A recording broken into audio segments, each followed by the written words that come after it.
qui marque nos 18-29 ans d'aujourd'hui, c'est qu'ils sont à la fois nés à une période de crise économique, ils sont nés entre 83 et 94, ils sont les enfants de la génération, alors que j'ai appelé hypermarché, et la génération service, donc des générations qui sont des générations qui portent des valeurs à la fois d'hédonisme, et on va voir qu'il y a des ruptures très fortes générationnelles à partir de cette génération hypermarché, et ont eu un mode d'éducation où ils demandent de l'explication, donc c'est les enfants de la génération Dolto, et il y a vraiment ce demande de transparence qui va se trouver dans tout ce qu'on observe sur la consommation. Donc ces générations qu'on a appelées Internet et nomades, on est à cheval sur cette tranche 18-29 ans sur 2 générations.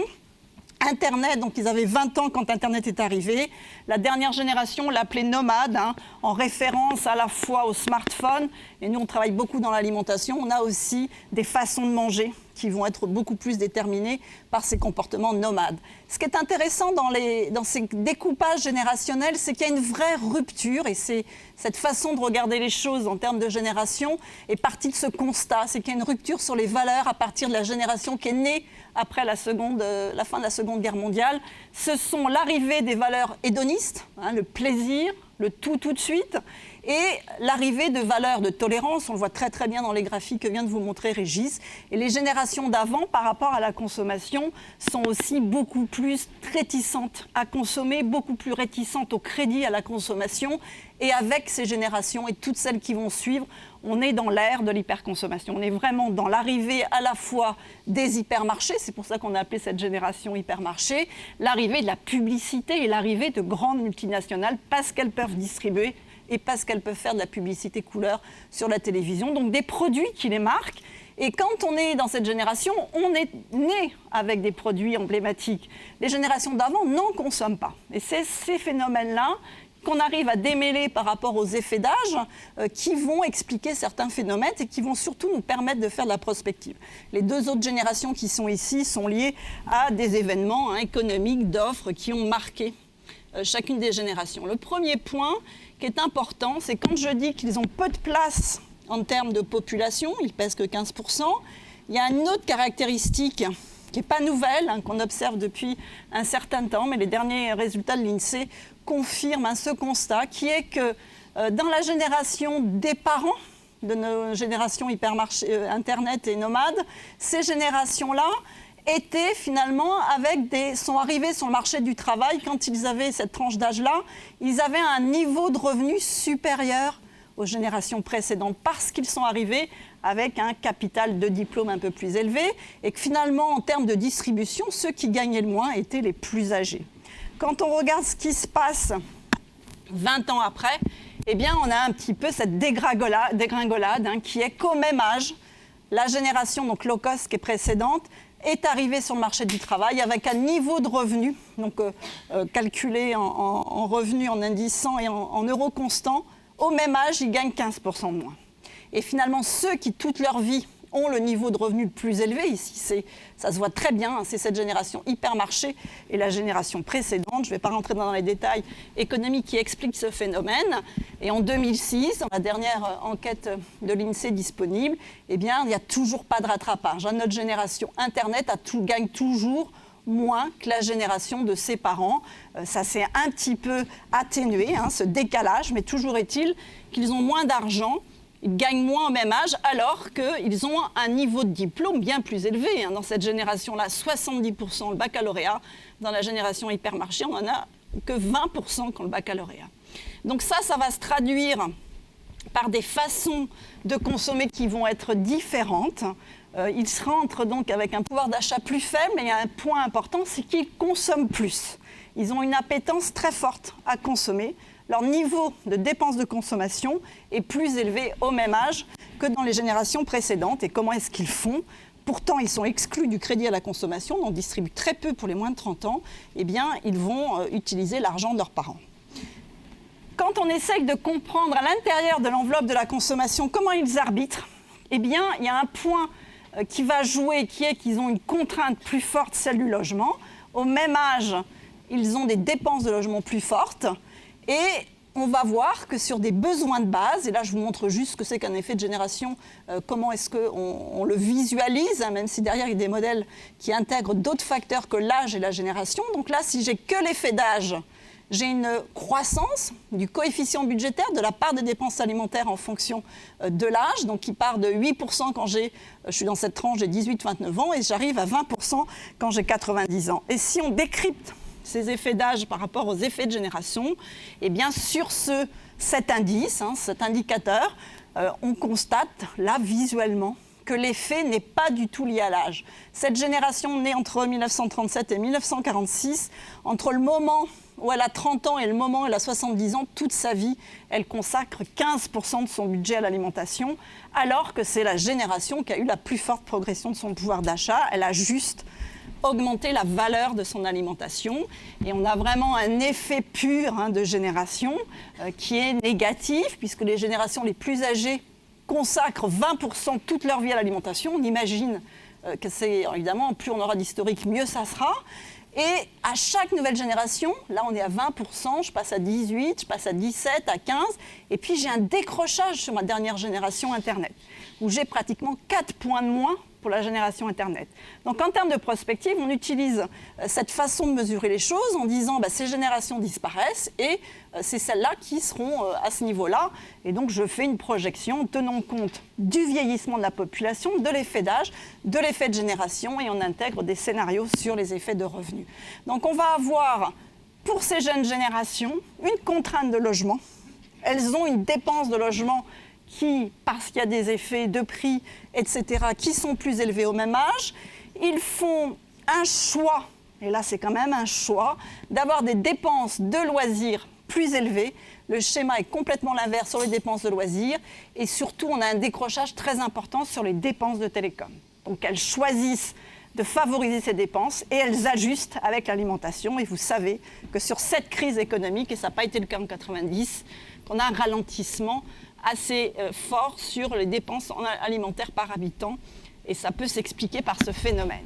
Et si on fait des projections, là je vous projette le marché en utilisant ces effets de génération, eh bien en effet, mais Bruno vous traitera ce sujet tout à l'heure, les postes qui vont croître le plus, parce que ces jeunes générations consomment plus que les générations les plus âgées, c'est l'effet principal, hein, malgré le vieillissement de la population, eh bien on va avoir des croissances de 2,5% par an à l'horizon 2020.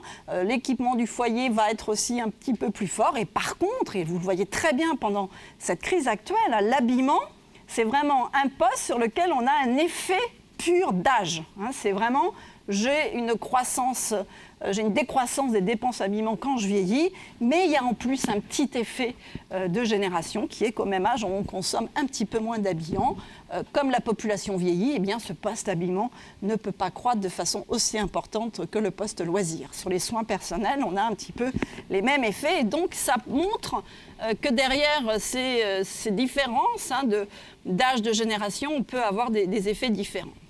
Je vous montrerai tout à l'heure un effet d'âge, hein, qui est pur, hein, comme on a pu le voir sur les données tout à l'heure. En termes de façon d'acheter, eh bien, ces générations, comme elles ont vécu, elles sont enfants de la génération service qui a vécu du chômage aussi, donc elles ont développé des stratégies. Je vous dis qu'ils consomment beaucoup alors qu'ils ont peu de revenus, eh bien, ils développent des stratégies malins, d'achat malin. Ils sont obligés de faire du système D, de développer des achats malins. Donc vous voyez qu'ils ont la question, comment avez-vous l'impression de faire des économies ? Eh bien, ils vont acheter moins cher, ils vont aller dans les low cost, ils vont acheter des produits sur Internet, comparer les prix et pouvoir acheter le même produit avec un prix moins fort. Et aussi, ils vont développer des nouvelles pratiques. Les travaux qu'on a fait avec Isabelle, qui est ici dans la salle, sur la seconde vie des objets, montrent bien qu'on a vraiment un effet d'aller vers l'usage plutôt que la propriété, qui est lié à l'âge, hein, qui est sans doute lié à la génération. On vérifiera quand on aura des données complémentaires. C'est qu'on va aller vers des nouveaux modes de consommation. Le mieux consommer, ça veut dire tenir compte du développement durable et en même temps pouvoir payer moins cher. Hein, ça se combine. Un effet d'âge pur, c'est le fait d'aller vers les marques. Donc quand on décrypte à travers des enquêtes historiques, il faut avoir un historique suffisamment important, et là on peut le faire maintenant sur nos enquêtes consommation qui datent de 92, on a pu isoler sur est-ce que vous quand vous achetez un produit, vous faites confiance en la marque, vous allez vers les produits vers lesquels il y a une marque en laquelle vous avez confiance, eh bien on s'est rendu compte que le critère générationnel n'était pas significatif et que le seul effet significatif sur ce critère-là, c'était l'âge. On est 1,2 fois plus prêt à aller vers la marque quand on est jeune, à 20 ans, par rapport à ceux qui ont plus de 83 ans, donc par rapport à la moyenne qui était à 1 ici, mais vous voyez que l'écart est très important. Et là, c'est bien parce qu'on entre dans la consommation, on fait sa propre expérience, on ne connaît rien. Donc quand on est jeune, on a besoin d'une marque. Et plus on vieillit, et ça on le voit très bien, la fidélité à la marque augmente avec l'âge. Donc il y a vraiment, c'est en déclaratif dans l'enquête, c'est pas que les plus âgés n'ont pas besoin de marque, c'est simplement qu'en déclaratif, on se dit faire attention aux marques quand on est plus jeune. Les plus âgés reviennent vers des marques, mais n'ont pas le sentiment d'être obligés de le faire.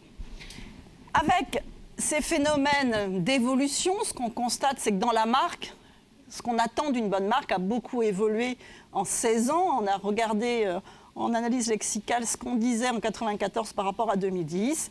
Il y a une vraie montée d'une recherche de qualité, de rapport qualité-prix dans la marque. Mais ce qu'on voit arriver, et là on voit bien que c'est les plus jeunes, donc c'est bien l'arrivée de ces nouvelles générations qui apportent ces nouvelles caractéristiques.